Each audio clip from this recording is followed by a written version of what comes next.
સ્થાનિક સ્વરાજની ચૂંટણી માટે મુખ્યમંત્રી ભૂપેન્દ્ર પટેલનો સુરતમાં પ્રચાર જોવા મળ્યો। વોર્ડ નંબર 3 સરથાણા સીમાડામાંથી મુખ્યમંત્રીની અધ્યક્ષતામાં બાઇક રેલી યોજાઈ।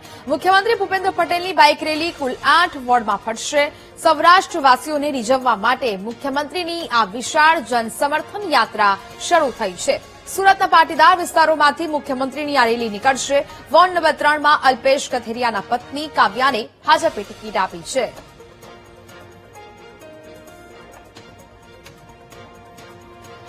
સંવાદદાતા ધ્રુવ વધુ વિગતો સાથે સુરતથી લાઈવ જોડાયા છે। ધ્રુવ, સ્થાનિક સ્વરાજની ચૂંટણી માટે હવે ગણતરીના દિવસો બાકી છે અને હવે મુખ્યમંત્રી ખુદ ભૂપેન્દ્ર પટેલ સુરતમાં પ્રચાર કરવા માટે ઉતર્યા છે। કેવો માહોલ જોવા મળી રહ્યો છે હાલ?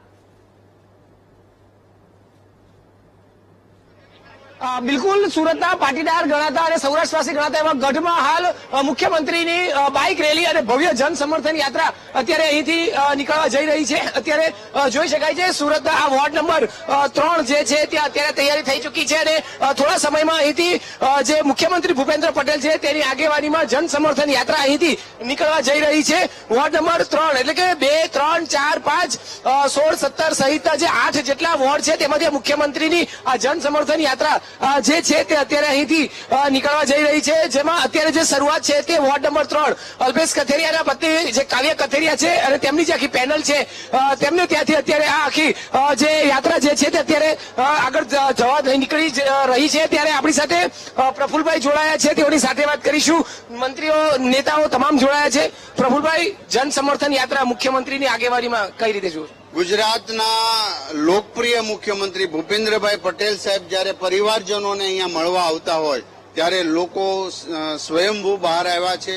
સુરતની 120 સીટ પ્રચંડ બહુમતી સાથે 95માં જે રીતે ભારતીય જનતા પાર્ટી તમામ સીટો સુરતની જીત્યા હતા, એ જ માહોલ, એ જ ઉત્સાહ, એ જ ઉમંગ આજે કાર્યકર્તા અને લોકોમાં છે। પૂરા ગુજરાતની અંદર ભારતીય જનતા પાર્ટીનો ભગવો લહેરાઈ રહ્યો છે અને એ હંમેશના માટે લહેરાશે।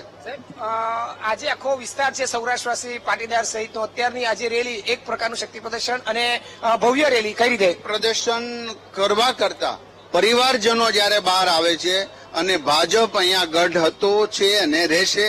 ક્યારેક કોઈ ક્ષતિના હિસાબે પ્રોબ્લેમ આવ્યો પણ અહીંયા જે લીડ મળી છે, અહીંયા જે પ્રચંડ જન સમર્થન છે એ આજે બહાર આવ્યું છે અને ભારતીય જનતા પાર્ટીનો કેસરીયો લહેરાઈ રહ્યો છે। બિલકુલ, આ જ વિસ્તારના જે આ વોર્ડના જે ઉમેદવાર છે કાવ્યાબેન કથેરિયા તે જોડાયા છે, તેની સાથે વાત કરીશું। કાવ્યાબેન, આજની જન સમર્થન યાત્રા શું આવી ગયા સાહેબ? ગુજરાતના લોકપ્રિય મુખ્યમંત્રી જયારે અહીંયા આવી રહ્યા ત્યારે લોકો સ્વયંભૂ અમારી સાથે જોડાયા છે અને અહીંયા અમે ખૂબ જ મોટી સંખ્યામાં અમે મોટી એક રેલી કરવા જઈ રહ્યા છે, પણ અત્યારે સાહેબ આવી રહ્યા છે। બિલકુલ, અત્યારે જોઈ શકાય છે કે મુખ્યમંત્રી પણ અહીં આવી ચુક્યા છે અને હવે ટૂંક જ સમયમાં આ જે જન સમર્થન યાત્રા જે છે તે અત્યારે અહીંથી સમગ્ર 8 જેટલા જુદા જુદા વોર્ડમાંથી પસાર થવા જઈ રહી છે અને મોટી સંખ્યામાં કાર્યકર્તાઓમાં પણ ઉત્સાહ જોવા મળી રહ્યો છે। જી બિલકુલ ધ્રુવ, વિગતો સાથે જોડાયા તે બદલ આપનો આભાર।